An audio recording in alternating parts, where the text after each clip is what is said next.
Okay, Grandma. Where were you born? And what year was that? 1910. 1910? 1910. What was your, what month? November 8th. November 8th. 1910. And where were you born? I was born in Nicky, North Dakota, just below Jamestown. So, do you remember how old you were when you first went to church for the first time? Not until we moved on to South Dakota, and then I was around 8 years old. We found Mom didn't know anything about the Lord, and they had meetings in empty buildings. They didn't have a church alone, just, and it was a Pentecostal, real Pentecostal. That's what saved my life, was the prayer when I had appendicitis, bursted appendicitis. The pastor came right to our house, stayed there all night. When I had pains, well, they got up and prayed again, and prayed again. And then finally this little town of Thunderhawk said that I had to go to the hospital. So, and then the doctor said there was a wall formed between my lower part and protect my heart and liver and all that. Mm-hmm. He'd never seen anything like, but that was, the Lord did that. My teacher sent me a card, and that's the card I used to get my last driver's license. Oh, that's the card. You still had that card. Yeah. Still, when you got your driver's license renewed 3 years ago, that was the card. Yeah. And it's every letter on there was plain as day. Oh, that's pretty neat. And then they looked over it and they turned it and then talked to Salem and turned it into... They asked me if I had anything from my school, and I said, oh my word. Brother Bishop was a really way out in the country. He was, I think he's a farmer, and he got a radio. We thought it was terrible. He had a radio. It was big, well, just big. Right. Great big thing. Yeah. How come you thought he was terrible? Oh, we thought a radio was terrible. Oh, and so a pastor shouldn't have a radio. It wasn't very Christian-like getting radio. So you went there into that same church until you moved to Oregon? Mm-hmm. And how old were you then? 19. 19. And where did you move into Oregon? Which? In Cottage Grove. Cottage Well, Grove? my sister moved out several years before, so she said that the dairy over there needed a milkmaid, so I had a job when I got there. Job waiting for you when you got there. Mm-hmm. And that's where I met my husband.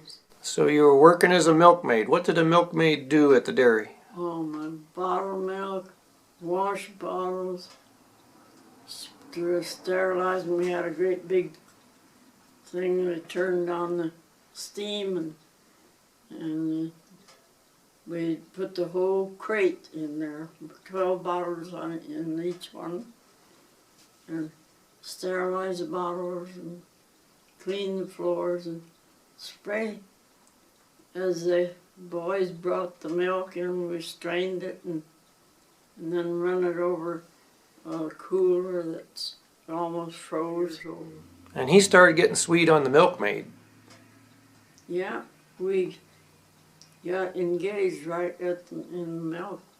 It was a watch. I didn't want to... In the milk parlor? He asked you to marry him in the milk parlor? Yeah. Did he get down on one knee? No. No. Too wet. Everything was just water here. Yeah. We had to wear boots and an apron. And I made a cap to wear. So you moved over here when you were 26 years old? Mm-hmm. It was To Bonanza? 1937. 1937? Vern was born in 36, and he was 11 months old when we come over. So did you go to a church nearby when you moved in the Bonanza area? Or?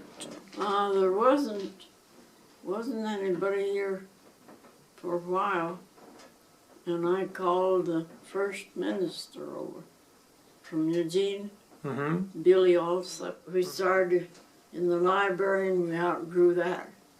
And then so there was a hotel that's down now, tore down. We went into that second time. And by that time, Billy seen it was Nazarene over here then. And he got with the Nazarene headquarters.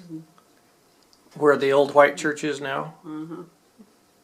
And so he arranged to start church there, so we moved over there. And that was the start of Bonanza Community Church. It actually started in the library. Yeah. So you used to be the piano player for the church, and you used to be the janitor for the church. And taught a class. Taught a class.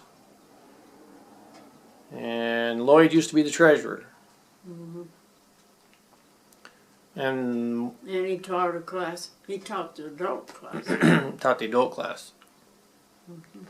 Yeah, at first Lloyd didn't go, so I left Laverne home with him, and he was supposed to babysit, and he was working in the garden. And Laverne took his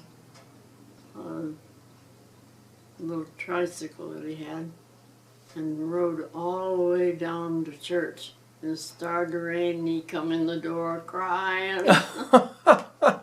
From our old ranch, he rode his tricycle all the way down here. All the way down.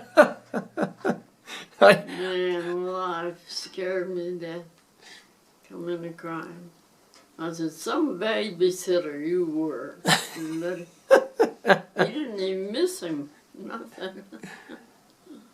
So, what's the secret to being healthy to 105? Because you're still so healthy. Yeah. I used to give you a bad time about the vitamins, but maybe I was wrong. Yeah. No. As I said, my wife said, it's God and the vitamins that's helped me. Because I was sicker when I was younger than I am now. Is that right? Yeah. After I got on the vitamins, that's helped. God and vitamins. God and vitamins, that's the secret.